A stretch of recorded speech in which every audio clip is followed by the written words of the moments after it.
நிறைய home bakers வந்து video போடும்போது அவங்க ஃபேஸ் தெரியிற மாதிரி அவங்க கேக் செய்யறதை வீடியோ எடுத்து போடுவாங்க. அது பார்க்கறதுக்கு நல்லா இருக்கும்.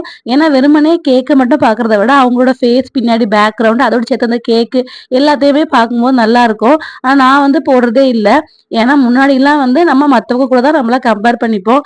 இப்பலாம் நம்மள கூட நம்மளே கம்பேர் பண்ணிக்கிறோம். நம்ம பழைய வெர்ஷனையும் இப்போ உள்ள வெர்ஷனையும் வந்து நம்ம கம்பேர் பண்ணி பார்த்துக்கிறோம்.